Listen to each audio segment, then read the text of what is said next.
Halo, perkenalkan nama aku Rahmat Fajar, NIM 06208322.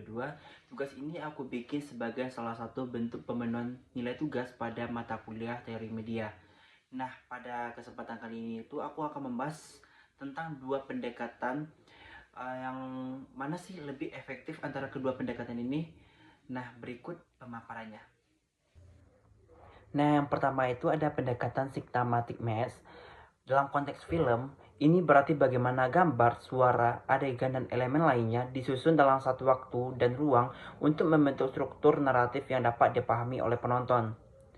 Metz menggambarkan ide ini dengan melihat film sebagai suatu sistem tanda yang terdiri dari berbagai kode seperti visual, auditori, dan naratif yang bekerja sama dalam suatu susunan tertentu atau sintagma untuk menyampaikan makna.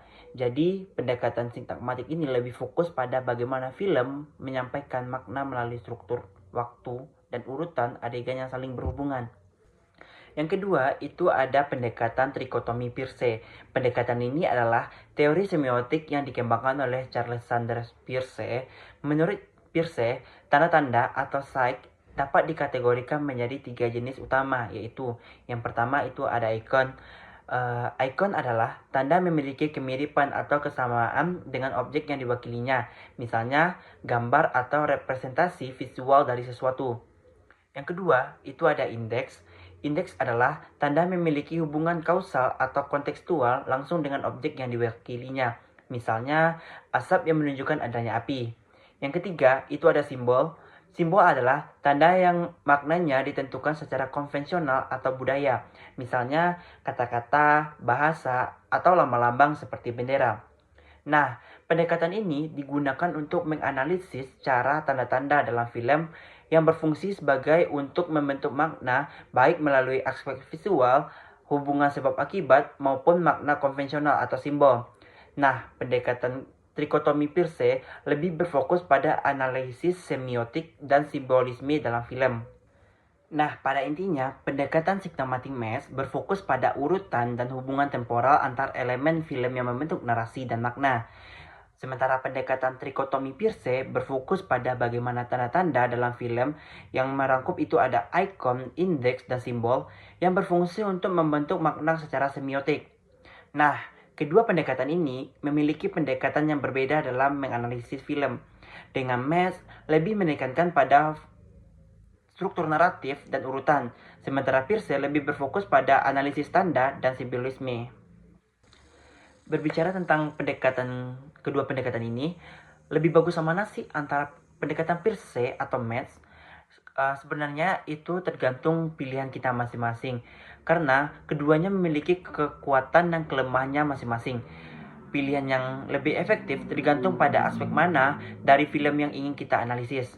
Contohnya pada pendekatan Metz, pendekatan ini tuh lebih efektif untuk menganalisis bagaimana berbagai bagian film seperti adegan atau urutan saling berhubungan dan membentuk keseluruhan makna naratif atau estetika. Ini tentunya ini sangat berguna ketika kita tertarik pada bagaimana penyusunan narasi atau sinematografi menciptakan efek emosional atau intelektual. Karena pada dasarnya pendekatan Metz ini lebih berfokus kepada struktur dan hubungan antar elemen dalam film seperti narasi, suara, gambar, dan waktu. Pendekatan ini pun lebih melihat bagaimana elemen-elemen film terorganisasi dalam urutan tertentu untuk menciptakan makna. Sementara pendekatan trikotomi Peirce itu lebih memiliki keunggulan lebih mendalam dalam memahami cara tanda-tanda beroperasi dalam konteks budaya dan psikologi penonton. Ini efektif ketika kita ingin menggali hubungan antara tanda-tanda dalam film yang bagaimana mereka membentuk makna melalui asosiasi yang lebih luas, termasuk aspek simbolis atau konotatif. Karena pada dasarnya pendekatan ini lebih berfokus pada mengandalkan teori semiotik Peirce yang membagi tanda-tanda menjadi tiga kategori. Ada icon, indeks, dan simbol. Dalam konteks film, pendekatan ini fokus pada bagaimana tanda-tanda visual, suara, dan tindakan berfungsi untuk membentuk makna. Nah, secara umum, keduanya dapat digunakan secara bersamaan untuk memberikan analisis yang lebih lengkap tentang film, tergantung pada fokus analisis yang kita inginkan. Mungkin itu saja yang dapat saya sampaikan. Mungkin terlebih dan terkurang saya mohon maaf. Terima kasih dan sampai jumpa. Bye-bye.